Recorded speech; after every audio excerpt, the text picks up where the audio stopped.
Council of Europe will launch a probe into pharmaceutical companies accused of manipulating swine flu data.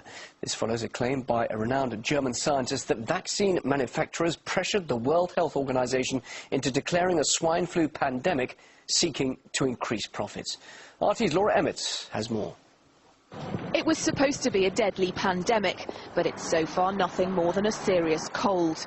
And it's left a lasting headache as a debate rages over whether pharmaceutical companies deliberately misled governments about the seriousness of swine flu to make them stockpile vaccines. The legal standards organisation, the Council of Europe, will gather the arguments.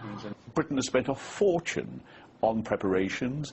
We've caused a great deal of stress to the population. People are very anxious about it.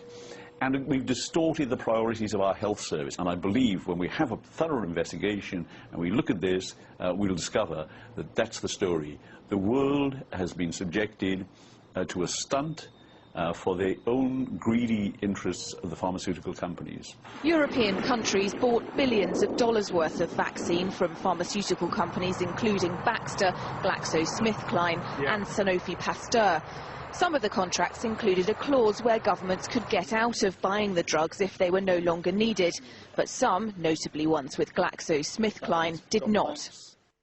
We continue to support governments in managing the H1N1 influenza pandemic. This includes ongoing discussions about existing orders for our pandemic vaccines. Governments all over Europe are now saddled with billions of dollars worth of unnecessary swine flu vaccine. They are trying to sell it, but supply now far exceeds demand. So because governments wanted to be seen to be acting decisively, the European taxpayer is finding himself seriously out of pocket. Health expert Gawain Toler says farmers will be farmers, and it's governments who should have been less gullible. Pharmaceutical companies, of course, have a huge economic interest in encouraging concern over health.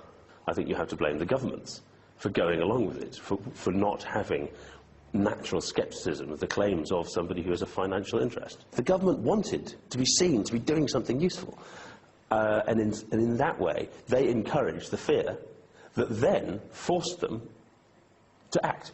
At the height of the pandemic, it was predicted that around 65,000 people in Britain would die. So far, there have been only 360. Critics of the World Health Organization, which dubbed swine flu a pandemic, said it was clear from early on that the illness wouldn't be as serious as first thought. Also, it was initially believed that 2 vaccinations would be needed to protect against the virus.